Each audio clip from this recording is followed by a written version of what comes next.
Hi and welcome back to the channel. This is Rideshare Buddy UK. My name's Kevin, and today I'm going to just read out the letter that we've just sent to the Competition and Markets Authority in the UK about helping to ensure that helper apps on Uber, Lyft, Bolt and other rideshare and delivery service apps can be used to help you make a decision whether the job is worth doing or not.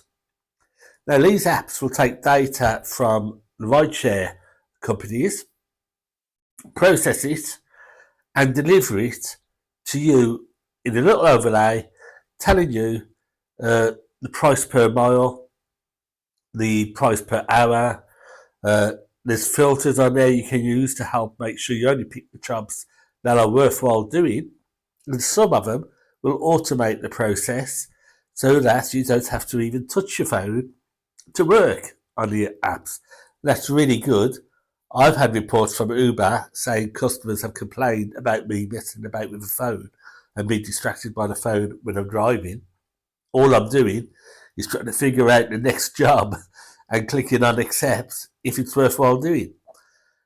So even touching the phone won't be needed with these helper apps because they'll filter the job and auto accept or auto decline depending on what you want.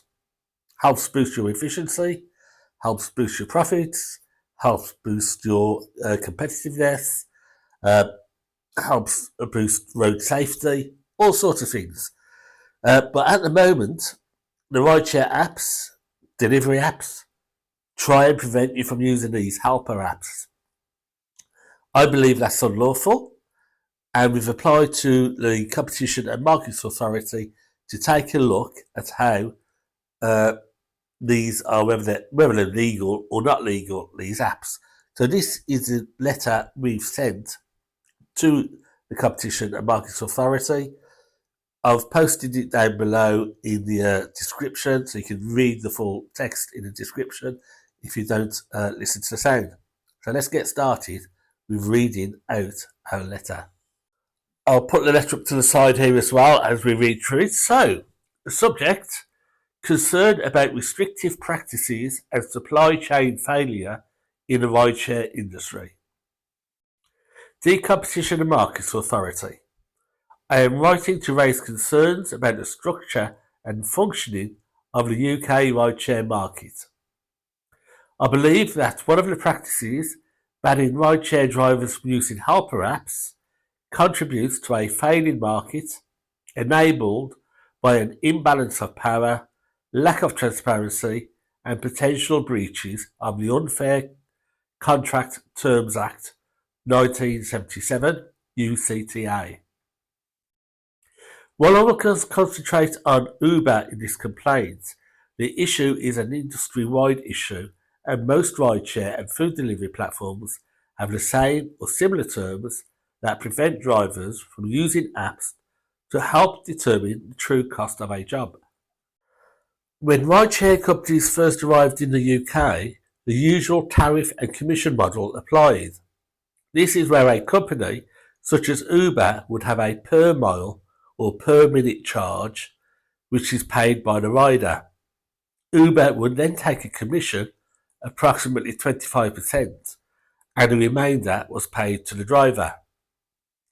Because there was a set payment per mile, drivers could be confident that the price they were paid was profitable for each job. Today, most rideshare platforms use a model of upfront pricing. This is where a job is shown with the mileage and price. Drivers have less than 6 seconds in which to perform some mental mathematics to determine if the job is financially viable.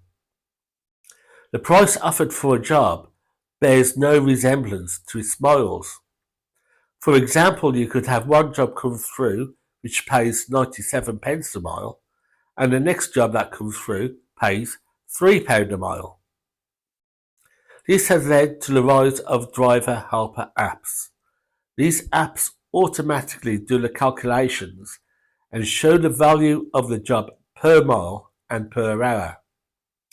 This quickly allows the driver to see if a job is paid a sustainable rate.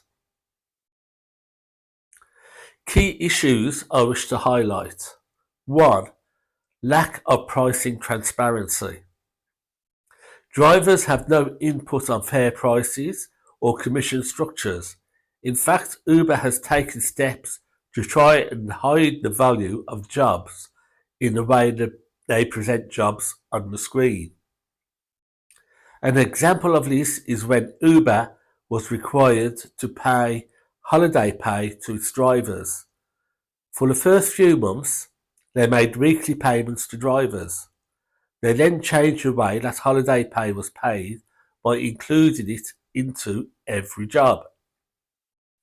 This gave an artificially inflated value to each job, and it is thought that Uber used this opportunity to reduce driver pay while hiding it behind the increase caused by the holiday pay addition to the job price.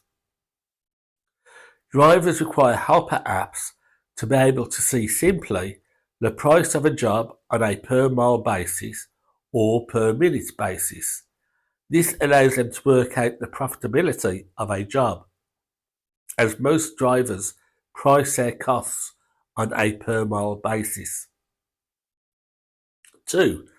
Unfair contract terms.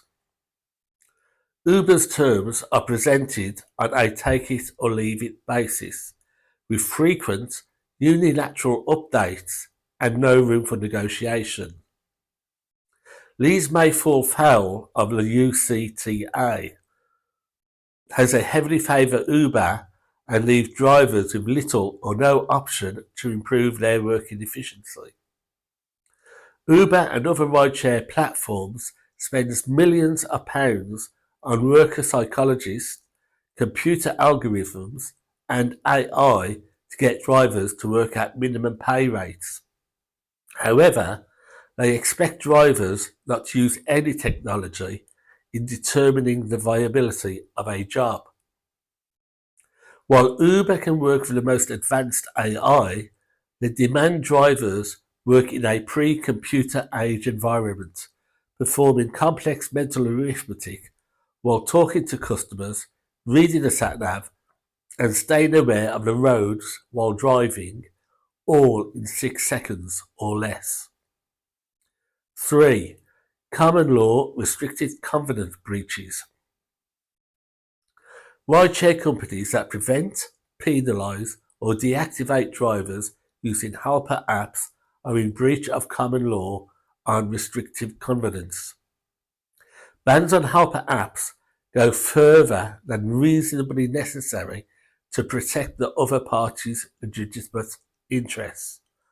Details on the relevant clause in Uber's driver terms and conditions are given below, but all rideshare and delivery companies have the same or similar clauses to stop and discourage use of helper apps. The current situation in Uber is unclear about the use of helper apps. This prevents many drivers from taking advantage of apps that can boost their driving earnings, reduce their costs, and help ensure they earn minimum wages while on shift. Uber currently only guarantees national minimum wage when actually driving on a job and takes no account of expenses or time while returning from a job or waiting for a job. Helper apps help drivers take jobs that are profitable for their full working hours. Currently, if you Google, "Can I use third-party apps with Uber?" you are sent to a Uber help page, and I've listed the actual page. This clearly states you can use third-party apps on Uber. However, there are claims that Uber driver terms and conditions state third-party apps cannot be used. After deep searching Uber for terms and conditions, this appears to be the clause in question. So it's paragraph 18, 2, subsection C. Launch or cause to launch any programs or scripts for the purpose of scraping, indexing, surveying, or otherwise data mining any part of Uber's mobile applications and or websites or data. The argument that I believe the Competitions and Markets Authority needs to consider is A. Is this clause an abuse of power, creating an unacceptable imbalance between Uber and its driver supply chain, preventing innovation by drivers? B. Is this a restrictive covenant that goes beyond the needs of Uber to protect its legitimate interests? Subsection International Actions. A helper app in Brazil called GigU has recently won a court case against Uber over its use by drivers. Uber claimed that the app breached its terms and conditions by scraping confidential data from its app. GigU argued that the data was already being presented to the driver. Its app used screen reading capabilities of the phone from accessibility functions for disabled people to read the data, then display the data in a more usable form for the driver on a per mile and per hour figure. The Brazilian court ruled in GigU's favour, confirming that the app did not interfere with the Uber app or mined it for confidential data. Subsection Relevance to Competition and Markets Authority remit. While I have highlighted issues with the supply chain with Uber, this issue is relevant to the rideshare and food industry as a whole. I note the speech by Juliet Enser, Executive Director of Competition Enforcement, delivered at Complaw Advance EU in London on the 15th of May 2025. In that speech, she highlighted that, quote, labour markets are key to a well-functioning economy, and in taking cases in this area, we'll come back to that in a bit, we aim to ensure that workers are able to obtain a fair value for their work, but also that businesses can find and hire workers at the right price. I believe that CMA should take action on contract terms, implied or actual, that prevents drivers from innovating should be declared unlawful under the Unfair Contract Terms Act 1977 UCTA. There are other issues that need to be considered, such as the benefits to road safety when using helper apps, and for those apps that can automate actions such as accepting or denying work can greatly benefit drivers and other road users, as drivers will no longer need to interact with their mobile phone when driving. These practices restrict competition for labour on the platform and reduce driver autonomy. I believe there is a strong case for the CMA review and intervention to address the growing imbalance and ensure fairer, more transparent conditions for all parties. Please confirm receipt of this message. I would appreciate any information you can provide about whether this issue is currently under review or whether the CMA intends to examine this area. Should you need any further details, please do not hesitate to contact me. Kind regards, Kevin. So that is the letter that has gone in today to the Competition and Marketing Authority. We wait for their response. Well, I just want to come back on that issue regarding the CMA's influence in labour markets. They have recently completed a successful case protecting the rights of freelance workers in the media industry. A number of media companies, such as the BBC and Sky and others, joined together to try and set a set rate for freelance camera people and lighting people and other technical staff. This was ruled unlawful by the CMA, who said it interfered and pushed down the value of Labour's work and disrupted the freelance market. So we do have a remit, or the CMA does have a remit, to look at the driver supply chain in rideshare. So what was the outcome of that? Let's have a look at that outcome. So the CMA investigated sports broadcast companies over the way they tried to push down the value of freelance cameramen and sound people and technical staff. The companies were Sky, BT, no longer involved in it, and this happened just last month, no, March, 21st of March 2025. So Sky, BT, IMG, ITV and the BBC admitted breaking the law after colluding on rates of pay for freelancers. They've fined a total of £4,240,356.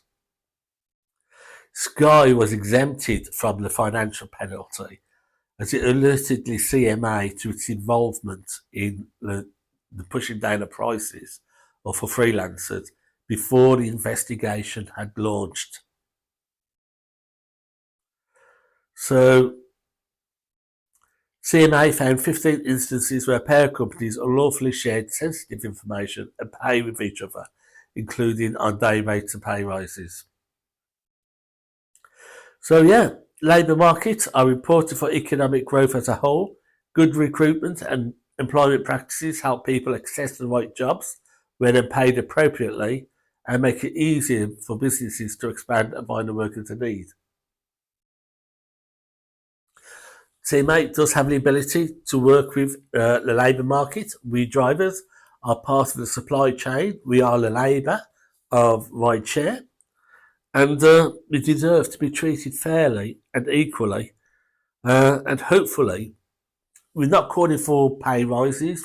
We're not calling for anything else apart from the right to use modern technology to determine whether the pay that's being offered to us is sustainable to keep our cars on the road and food on the table. Everybody has their own price. If you want to run around at 96 pence a mile, doesn't bother me, I won't, but you should have the right to find out at what rate you are actually working to determine whether you are profitable or loss making. And that's what this claim is in there for, the ability for drivers to innovate and use technology to improve their productivity, their income and their profits. Uber and other rideshare companies don't want you to do that. Hopefully, the CMA will take up the fight and make a determination. But that's it. We'll keep you informed if you want to stay informed of what's happening on this front. Do subscribe, do like, and do share the video. We will be back when we find out what the situation is.